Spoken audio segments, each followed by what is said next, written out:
Hari ini aku nggak ada makeup-makeupan. Hari ini aku mau sharing sama kalian, terutama untuk kalian para wanita, apalagi kalian yang udah nikah. Dan untuk yang laki-laki, bisa kalian share ke teman-teman perempuan kalian dan harus tahu sharing kali ini bareng aku. Jadi jangan sampai dilewatin, stay tune terus. Jadi hari ini seperti yang udah kalian lihat di judul, aku mau share tentang pengalaman aku waktu pap smear. Jadi awal tahun kemarin tuh, tahun 2020 Januari, aku tuh ngebuletin untuk cek pap smear. Buat kalian yang belum tahu apa sih itu pap smear? Pap smear itu kayak menguji keadaan sel kanker atau prakanker di serviks kalian. Jadi manfaatnya itu untuk mengetahui kesehatan kalian, terutama kesehatan pada leher rahim kalian ya, perempuan. Jadi kalian bisa tahu apa kalian sehat, apa kalian ada sel-sel kanker yang mengakibatkan keganasan dan lain-lain gitu. Awal mulanya sih aku nggak feeling untuk cek kanker segala macam ya. Aku tuh karena awalnya tuh karena punya keluhan. Nah, keluhannya itu keputihan. Jadi keputihan ini tuh aku anggap dari dulu remaja, ya udah biasa aja gitu, keputihan yang biasa aja, orang-orang juga semua perempuan udah pasti ada keputihan.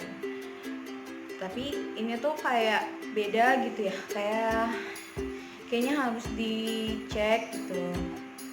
Akhirnya aku buatin untuk cek, dan ini juga disupport sama teman aku yang ada di itu. Harusnya dilakuin sama wanita yang udah berumur 21 tahun harusnya. Kalau di luar negeri ya itu udah umum sih pap smear, cuman di Indonesia kayaknya belum terlalu umum. Soalnya waktu pertama kali aku dikasih tahu juga sama temen aku itu, aku pun nggak tahu itu pap smear tuh apa gitu. Jadi kalian harus cari tahu lagi tentang pap smear. Nah, ini pengalaman aku pas pap smear. Awal tahun itu aku pap smear di rumah sakit Bekasi Timur, dekat Bekasi Timur gitu, salah satu rumah sakit yang nyediain pap smear. Soalnya nggak semua rumah sakit ada pap smear ya, jadi harus searching dulu. Dan searching juga dokternya harus perempuan karena ini masalah wanitaan, jadi agak risih kalau misalnya ditindaklanjutinya sama lawan jenis gitu. Jadi udah fix buat pap smear karena kayak feeling sebelum pap smear tuh aku udah nikah 1 tahun. Jadi 1 tahun kurang sih, 1 tahun itu aku belum hamil tuh. Jadi kayak apa gara-gara keputihan ini ya gitu, karena apa ya, padahal kita pola hidup udah sehat, suami udah sering olahraga, bukan sering lagi, dia emang hobi olahraga. Terus aku juga ya nggak gendut-gendut amat gitu, katanya kan kalau orang nggak bisa hamil karena harus jaga badan, makanannya segala macam. Tapi ya udah segini mah gendut-gendut banget. Terus ya udah pola hidup sehat, minum air putih banyak, udah segala macam dilakuin. Feeling aku ke keputihan ini, ya udah hanya pap smear pas hari H. Sebelum hari H aku janjian dulu sama dokternya. Hari H itu aku pap smear, tanggalnya aku lupa tanggal berapa, pokoknya awal Januari banget. Itu bener-bener awalnya sih takut ya, setakut-takutnya sampai semua orang, waktu itu aku masih kerja, semua orang aku tanyain tentang pap smear, sakit enggak. Ternyata ada sih beberapa orang yang udah pap smear dan itu ya udah ibu-ibu gitu.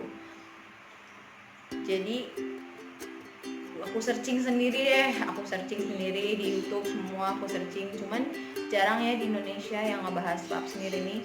Jadi aku nontonnya yang luar negeri dan langsung cek gimana sih caranya di pap smear gitu. Sumpah ya, kalian harus search juga, dan itu serem sih, serem banget. Kayak benda asing atau apalah itu namanya, kayak besi gitu sepanjang segini mungkin, itu tuh dimasukin ke dalam mispi kita. Jadi mispi kita dibuka gitu untuk diambil sampelnya. Di situ udah mau masuk ruangan tuh udah deg-degan banget. Nah kan aku juga belum pernah ya cek kayak gitu ke rumah sakit, kayak yang malu aja gitu. Terus ya udah, akhirnya ya udahlah, ini udah hari H gitu. Dalam hati sih ikhtiar kalau misalnya ini tuh jalan bismillah biar bisa hamil. Nah udah tuh nama aku dipanggil, udah gemeteran kayak apa. Tahu suami aku ya biasa aja, dia makan nonton. Terus ya udah, pas udah nyampe ruangan ketemu dokternya, salaman, terus udah kaki semua, tangan dingin, kayak rasa mau dioperasi atau diapain gitu ya. Cuman rasanya kayak malu gitu. Gimana sih kalian harus membuka misfi kalian di depan orang gitu kan. Ya udah, akhirnya sampai seketakutan itu aku sampai alasan dulu untuk ke kamar mandi segala macem. Ya udah, di kamar mandi aku kuatin bismillahirrahmanirrahim, aku pap smear, ini cuma tes kesehatan, aku nggak kenapa-napa. Ya udah aku balik lagi ke ruangan. Terus awalnya tuh di USG dulu rahimnya, rahim aku bagus katanya, nggak ada masalah apa-apa. Terus udah, aku udah tenang. Terus habis udah di USG, udah dikasih tahu segala macam, rahimnya bagus apa segala macam, udah bersih. Nah barulah kita duduk di kursi panas. Nah itu tuh kita duduk, jadi bukan tiduran, duduk gitu, terus kakinya kayak angkat gitu. Ya udah, nggak tahu lagi deh rasanya. Udah pasrah kayaknya. Terus ya udah dimasukin kan tuh besinya. Dokternya cuma bilang tarik napas.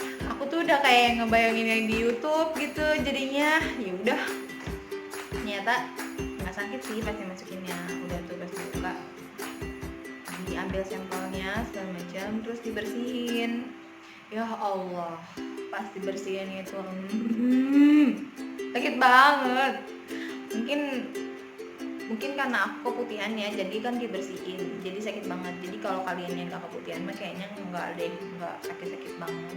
Jadi kalian gak usah takut. Udah dibersihin. Yang paling sakit adalah waktu kita dibersihin, disemprotin, nggak ngerti itu alkohol atau apa, disemprotin, udah kaki udah lemes segala macam. Tapi kata suamiku yang ngeliat prosesnya, katanya itu langsung bersih segala macam, langsung pokoknya area dalamnya langsung bersih, kinclong.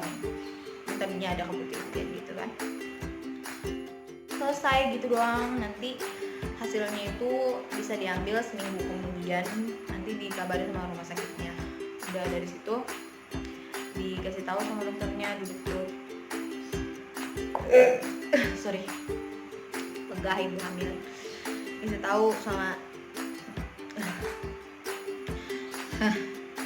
tahu sama dokternya kalau ini tuh ternyata ada infeksi katanya gitu. Makanya tadi aku bersihin, ada infeksi, jadinya harus ada pengobatan gitu. Jadi ada pengobatan, dikasih obat, satu obat buat obat infeksinya, terus ada 7 kapsul obat untuk dimasukin ke dalam misfi kita setiap malam. Obatnya cuma itu doang.